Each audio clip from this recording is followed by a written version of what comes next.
শোন ভাই, আজকে আমরা কই যাইতেছি? টাঙ্গাইল জমিদার বাড়ি। হ্যাঁ, থাকেন আমাদের সাথে পুরো ব্লগ দেখার জন্য। আজকে আমরা যাব টাঙ্গাইল জমিদার বাড়ি। শুরুতেই আপনাদের জন্য নিয়ে এসেছি মিষ্টি, তবে এটা আপনাদের জন্য না। তো আমরা চলে যাচ্ছি, দেখেন হেঁটে হেঁটে আমাদের সামনে বড় বাইরে আছে যাচ্ছি আমরা, যে আরও কিছু ভাইদের সাথে দেখা হয়ে গেল।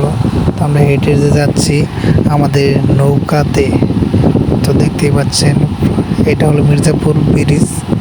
তো আমরা হাঁটতে হাঁটতে চলে আসলাম নৌকার ভিতরে। এখানে আমাদের সকালে নাস্তা দেওয়ার চলতেছে। তো মানিক ভাই নাস্তার ব্যবস্থা করেছে। তো আমরা সবাই নিজ নিজ দায়িত্বে নাস্তা নিলাম, নেওয়ার পরে নৌকা ছেড়ে দিচ্ছি। তো নৌকা ভ্রমণে গেলে যেটা হয় যে নাচানাচি একটু হয়। এখানে আমার বন্ধু সুজন মাথা নষ্ট, আর চারপাশে তো অনেক সুন্দর, কারণ নদীর আশেপাশে যা থাকে সবই সৌন্দর্য লাগে। তো হঠাৎ করে আমাদের নৌকাটার পাখাটা ভেঙে যায়। তো আমরা একটু সাইডে যাই ওই পাখার জন্য একটু ওয়েট করি লাগানোর জন্য। পাখা লাগানোর পরে আমরা চলে আসলাম আমাদের কাঙ্ক্ষিত জমিদার বাড়ি। তো এখান থেকে যাওয়ার পথে আমরা 20 টাকা দেয়া, জনপ্রতি 20 টাকা করে জমিদার বাড়ি চলে আসলাম। আসার পরে টিকিট কাটলাম 100 টাকা করে। তো দেখি আমরা ভিতরে প্রবেশ করি। এদিক দিয়ে সুমন ভাই ক্যামেরা দেখে সেই একটা ভাব নিল। যাই হোক, সুমন ভাই কেমন অনেক সুন্দর লাগে। তো আমরা টিকিট পাওয়ার পরে চললাম আস্তে আস্তে জমিদার বাড়ি, দেখি ভিতরে আসলে কি আছে জমিদার বাড়ি। এইটার দেখার জন্য অনেক দূর থেকে আসা জমিদার বাড়ি। তো টিকিট নিলাম 100 টাকা করে। তো এখান থেকে দেখতেই পাচ্ছেন যে টিকিট নিতেছি কাউন্টারে। তো এখানে ঢোকার সময় চেক হয়, আর এই যে ভাইয়ের কাছে টিকিটটা জমা দিতে হবে। এখানে টিকিট জমা দিয়ে যাবেন, কোনো সমস্যা নেই। তো টিকিট জমা দিয়ে আমরা ভিতরে চলে গেলাম। ভিতরে চলে যাওয়ার পরে আমরা আসলে ঘুরে ঘুরে দেখতেছি, আপনাদেরকে দেখাবো আসলে টাঙ্গাইল জমিদার বাড়ি কী কী আছে। তো চলুন আমাদের সাথে পুরো ভিডিওটা দেখেন। জায়গাটা আসলে অনেক সুন্দর দেখতে, খুবই ভালো লাগতেছে। কারণ আমরা এখন যাব মিউজিয়ামে, দেখি আসলে এটার ভিতরে কি কি আছে। তো আমরা ঢুকতেছি, দেখি এখানে আসলে যেদিক চোখ যায় খুবই সুন্দর, পরিবেশটা অনেক সুন্দর, চারিদিকে সবুজ আর ফুল, পরিবেশটা অনেক সুন্দর লাগছে খুবই। সবচেয়ে বড় কথা এখানে তো আমাদের সামনে একজন আছে, তো আমাদের দেখাচ্ছে। তো এখানে আমরা একটা ডাবল ক্যামেরা নিলাম।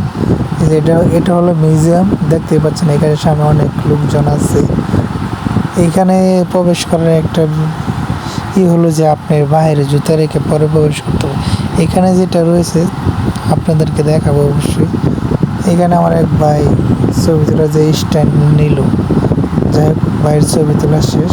তো মিউজিয়ামের ভিতরে সবাই ঢুকতেছে, চলুন আমরাও যাই।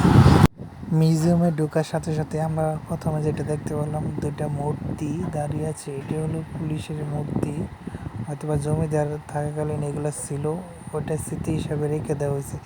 এইখানে দোলনা আছে, সুমন ভাই গিয়ে বসে বলে আসলে এটা বসার নিষেধ ছিল, তাই তাড়াহুড়া করে উঠে উঠলো। এখানে রাজাদের যাবতীয় জিনিস, যে সব জিনিস ব্যবহার করা হয়েছে সেইগুলো এখানে স্মৃতি হিসাবে রেখে দেওয়া হয়েছে।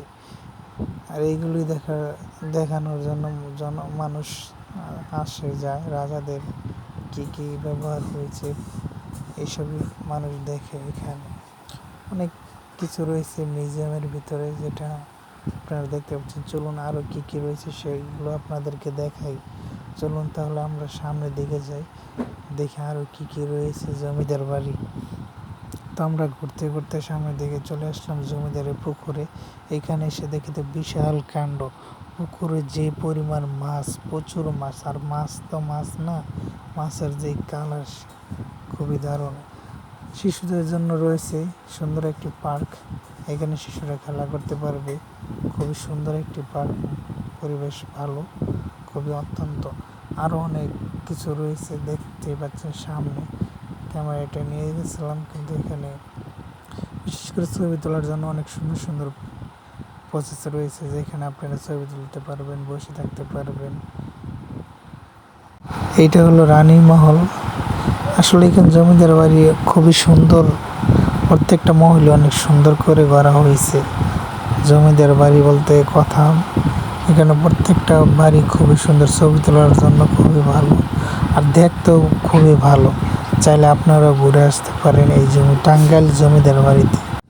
তো সবাই ভালো থাকবেন, আর আমাদের ভিডিওটি ভালো লাগলে অবশ্যই আমাদের পেজটি ফলো করবেন। সবাই সুস্থ থাকবেন। ধন্যবাদ সবাইকে আমাদের সাথে